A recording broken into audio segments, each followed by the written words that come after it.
আপনি বলেছেন যে আপনার এখানে দুটো চরিত্র আছে, আপনার রিয়েল লাইফ সেলফের সাথে কোন চরিত্রটা বেশি ম্যাচ খায়, কি সিমিলারিটিস ক্যারেক্টারাইজে আছে? প্রথমত নমস্কার, আমি দেবদূত সেনগুপ্ত। যদি সেইভাবে বলা যায়, পাপাই বলতে মানে পাপাই বাবাই, দুই ভাই। পাপাই হচ্ছে প্রেমময় আর বাবাই হচ্ছে রূপময়। তো প্রেমময় হচ্ছে ইন্ট্রোভার্ট আর বাবাই রূপময় হচ্ছে এক্সট্রোভার্ট, কিন্তু আমি রিয়েল লাইফে হচ্ছে অ্যাম্বিভার্ট। তো মানে আমার মিশতে একটু সময় লাগে, মিশে গেলে আমি একদম। তো সেই কারণে দুটো ক্যারেক্টার করতে আমার মানে পার্টিকুলারলি নেগেটিভ ক্যারেক্টারটা করতে আমার একটু সমস্যা হয়েছে, কারণ নেগেটিভ ক্যারেক্টার আমি সচরাচর করি না, পজিটিভই করি। তো আমাকে বললো যে না, একটা চ্যালেঞ্জ হিসেবে নাও না, ডক্টর বৈশালী ঘোষ বলে একটা চ্যালেঞ্জ হিসেবে নাও। আমি যে ডিরেক্টরের যখন আমার প্রতি ভরসা, তো দেখাই যাক এবার নেগেটিভ ক্যারেক্টারটা কতটা কি করতে পেরেছি, সেটা তো দর্শক বলবে বলে গিয়ে দেখে। ব্যাপারটা হচ্ছে, দেখো আমি বিং অ্যান অ্যাক্টর, আমার লাইফে এটাই আমার মনে হয় উচিত যে অ্যাজ অ্যান অ্যাক্টর ভার্সেটাইল কাজ করা। তো তোমরা সবসময় আমাকে ঝিলিক চরিত্রে বা কান্নাকাটি এইসবই দেখে এসছো। সো ফর এ চেঞ্জ এখানে কিন্তু আমার ক্যারেক্টারটা সম্পূর্ণ different than what Jhilik use to B. তো সেইটা একটা অনেক বড় reason for me to play this character, because আমার কাছে সবসময় এখন আমি চেষ্টা করি নতুনত্ব কিছু করার জন্য। বিকজ 6 বছর ধরে কান্নাকাটির পরে সবাই এক্সপেক্ট করে আছে যে আমি হয়তো আবার কিছু কান্নার রোলই করবো। বাট আমি বলে রাখি, এই ফিল্মটা কিন্তু কমপ্লিটলি আলাদা। এটা রবীন্দ্রনাথ ঠাকুরের একটা গল্প থেকে ইন্সপায়ার্ড অ্যান্ড অনেকটা অন্যরকম, একটু পুরোনো দিনের টাচ পাবে, প্লাস অন্য রকমের একটা প্রেম অ্যান্ড ভালোবাসা যে কতটা কি বলবো অন্ধ হতে পারে, মানে সত্যি ভালোবাসা, সেইটা হয়তো তোমরা এই ফিল্মটা দেখে অনেক কিছু রিয়েলাইজ করবে। তো তুমি বললে ঝিলিকের চরিত্র থেকে এটা অনেকটাই আলাদা, তো পুরোটাই আলাদা। হ্যাঁ, তো এই মুভিটা শুটিং করার সময় এরকম কোনো মুহূর্ত যেটা খুব মনে থাকবে? আর এই মুভিটা অ্যাকচুয়ালি পুরো মুভিটাই আমি যখন 3 দিন শ্যুট করেছি, এখানে সবাই had been a family to me. খাওয়া দাওয়া থেকে শুরু করে বৈশালী দি, দেন দেবদূত দা, বৈশালী দির মা, everyone has bin so good. তো কি বলতো, শুটিং করতে যাওয়ার সময় শুটিং এর মেমোরিজের থেকেও বেশি ইম্পর্টেন্ট আমার মনে হয় হচ্ছে যে কাজে আমরা যে সবাই মিলে একসাথে কাজ করছি, এটা তো একটা আমার কাজ না, মানে আমি অ্যাক্টিং করতে শুরু করেছি তা না। ক্যামেরা ডিপার্টমেন্ট আছে, ডিরেক্টোরিয়াল ডিপার্টমেন্ট আছে, লাইটিং ডিপার্টমেন্ট আছে। তো সবার সাথে এই যে একটা ফ্রেন্ডলি হোমলি অ্যাটমসফিয়ার হয়ে যায় না কাজ করতে করতে, এটাই আই থিঙ্ক সব থেকে বড় পাওনা যে কোনো কাজ।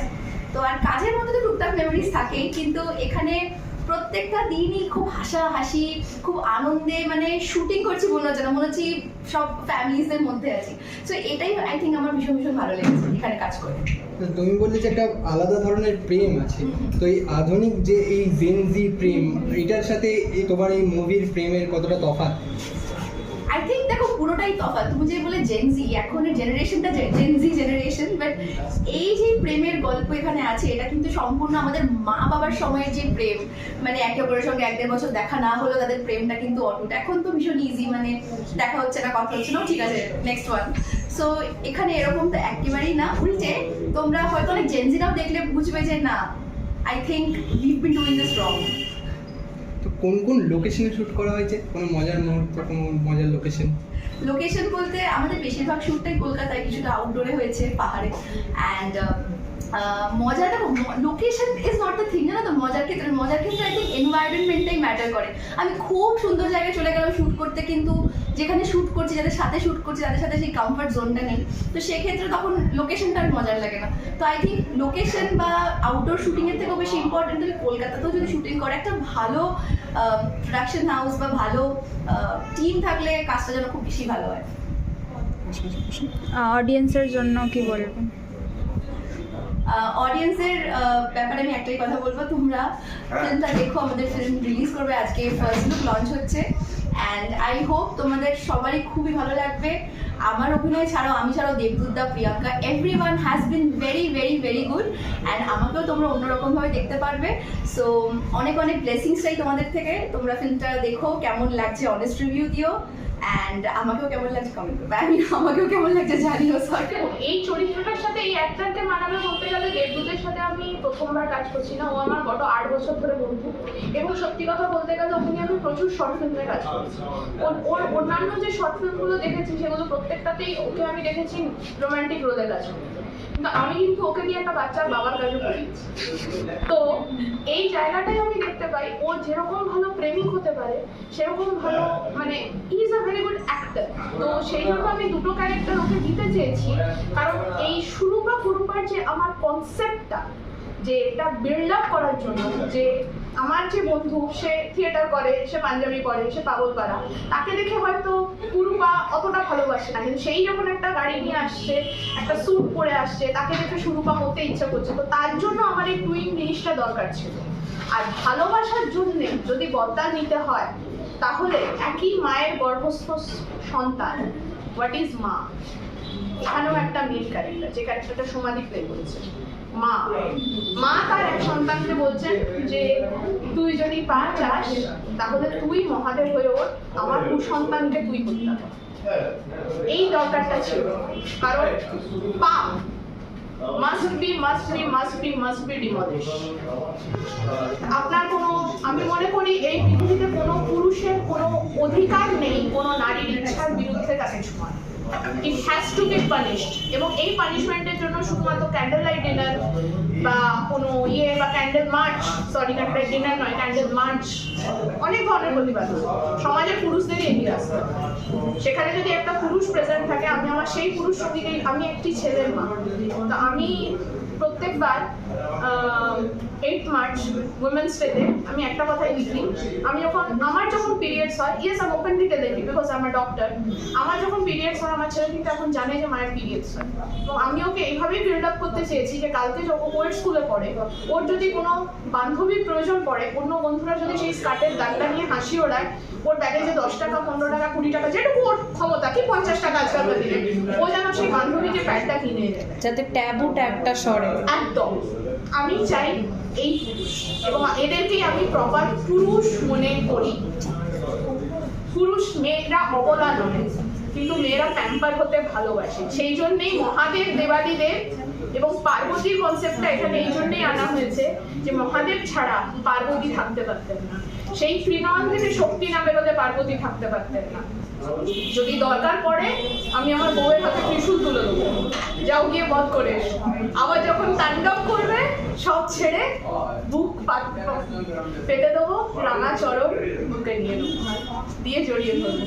আমার কাছে এই হচ্ছে প্রকৃত পুরুষ, আর এই ভাবনাই হচ্ছে আমার এই গল্পের মূল অনুভূতি। গল্পটা সরি ম্যাম, কন্টাপুরা নিজের আগে নামটা দিয়ে রেখেছে।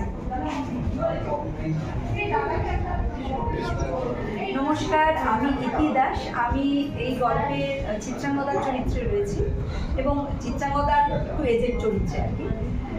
তো প্রথম কথা, গল্পটা যখন শুনলাম আমি আমাদের ডিরেক্টর বৈশালীর কাছ থেকে, সত্যি একটু অন্যরকম।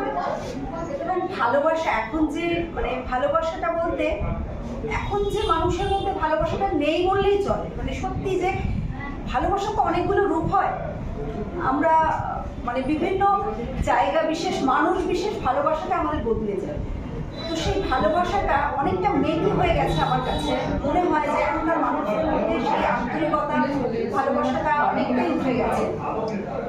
তো আমার আর পাপাই, মানে আমার যে বয়ফ্রেন্ড প্রেমময়, তার ভালোবাসাটা আমি এখনো বলছি, হয়তো গায়ে কাটা দিচ্ছে সত্যি, সেই ভালোবাসাটা সম্পূর্ণ অন্যরকম। তো একটা মানে ভালোবাসার পরিণতি অনেক সময় আমরা ভাবি যে বিয়ে হচ্ছে শেষ পরিণতি, কিন্তু বিয়ে শেষ পরিণতি নয়। বিয়ে না করেও একটা মানুষকে সারাটা জীবন কিভাবে আগলে রাখা যায়, তো সেটা নিয়েই গল্পটা। যে সুখে দুঃখে একটা ভরসার জায়গা, আমরা যাকে ভালোবাসি, তো সেই মানুষটা তো আমার একটা ভরসার জায়গা, বিশ্বাসের জায়গা। তো সেই জায়গাটা প্রেমময় পুরোপুরি, মানে আমার কাছে পুরোপুরি সে কি বলবো, মানে ভালোবাসার পুরুষ। এরকম মানুষকে, এরকম চরিত্রের মানুষকে প্রতিটা মেয়েকে স্বামী হিসাবে পেতে চাইবে, বন্ধু হিসাবে পেতে চাইবে। আমি খুব লাকি, এরকম একটা চরিত্রও আমাকে বৈশালী দিয়েছে, আমাকে চুজ করেছে, এই জন্য আমি খুব লাকি। আমি বৈশালীকে অনেক ধন্যবাদ জানাই। খুব ভালো একজন মানুষ আর খুব ভালো ডিরেক্টর। আমরা না খুব ভালো, মানে কাজটা যে করেছি, কীভাবে কাজ উঠে গেল বুঝতেই পারি।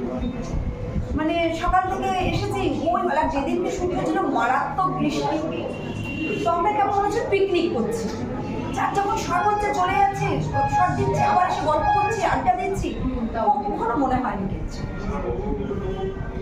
নমস্কার, আমার নাম কোলাজ সেনগুপ্ত। আমি একজন অভিনেতা। এই ছবিতে আমি একটি খুব গুরুত্বপূর্ণ অথচ মজার চরিত্রে অভিনয় করেছি। আর চরিত্রটা এরকম, আমি যদি চরিত্রটার ব্যাপারে একটা দুটো লাইন বলি, বাকিটা আপনারা ধরে নিতে পারবেন। তো আমি অভিনেতা হিসেবে সেটা চাই না। তবে হ্যাঁ, the biggest twist is that আমার বয়স 31 বছর। আমি যে চরিত্রে অভিনয় করেছি দুটি পর্যায়ে আছে সেই চরিত্রের। প্রথম পর্যায়ে 40-45 বছর, দ্বিতীয় পর্যায়ে 60 থেকে 65 বছর। তো এটা আমার কাছে অভিনেতা হিসেবে খুব একটা চ্যালেঞ্জিং কাজ ছিল, এবং বিষয়টা এত শর্ট নোটিসের মধ্যে আমি জানতে পেরেছি। আমি একটা অন্য শুটে ব্যস্ত ছিলাম, তো সেইখান থেকে আমার কাছে ফোন আসে, এরকম ব্যাপার। ঠিক আছে, তো খুব মজা করে আমরা কাজ করেছি। আর সত্যি কথা বলতে আমি দীর্ঘদিন ধরে ফিল্ম ইন্ডাস্ট্রির সঙ্গে জড়িত। আমি এর আগে বেশ কিছু ছবিতে কাজ করেছি, উল্লেখযোগ্য মানুষজনের সঙ্গে কাজ করেছি। দীপক অধিকারী থেকে শুরু করে বিপিন চক্রবর্তী, ভিক্টর ব্যানার্জি, প্রত্যেকের সঙ্গেই আমি কাজ করেছি। বাংলা যতীনে আমি রাসবিহারী বসু করেছিলাম।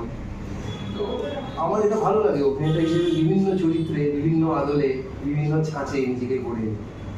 আর এর থেকে বেশি না, আমি খুব একটা ডাইসি সিচুয়েশনে আছি। আমি বুঝতে পারছি না একটা পা এদিকে চলে গেলে মজাটা নষ্ট হয়ে যাবে চরিত্রটা। তো এই মাঝখান দিয়ে আমাকে হাঁটতে হচ্ছে। দর্শক বন্ধুদের বলবো, যারা আমাকে চেনেন, আমাদের ছবিটা দেখবেন, যারা এখানে যারা কাজ করেছি, প্রতিটি খুব মন দিয়ে ভালোবেসে নিজেদের মনে করে কাজটা করেছি। আমরা তো করে দিয়েছি, বিরিয়ানি আমরা বানিয়ে দিয়েছি, আপনাদের সামনে আমরা প্লেটে পরিবেশন করবো। অবশ্যই আপনারা খেয়ে বলবেন কেমন লাগে। নিশ্চয়ই ভালো লাগে, কারণ সততা একজনের সর্বোত্তম। আমরা খুব সৎভাবে কাজ করি। আমি ডক্টর বৈশালী ঘোষ, আমি পেশায় একজন ওরাল সার্জন। আমরা আজকে আসি প্রেম থেকে শুরু ফার্স্ট লুক লঞ্চে।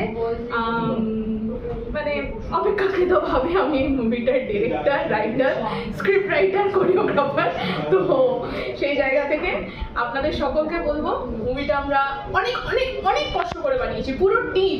মানে এই যে ক্যামেরাটা চলছে, ক্যামেরার পেছনে যে আমার বোনগুলো দাঁড়িয়ে আছে, তারা প্রত্যেকে কষ্ট করেছে, যে ভাই বোনগুলো দাঁড়িয়ে আছে, এবং অনেকটা যুদ্ধের মধ্যে দিয়ে আমরা এটা রিলিজ করেছি। আপনারা দেখুন, নতুন করে ভালোবাসতে শিখুন, নতুন করে নিজেদের সত্তাটাকে জাগাতে শিখুন। প্রেম থেকে শুরু দেখতে আসুন।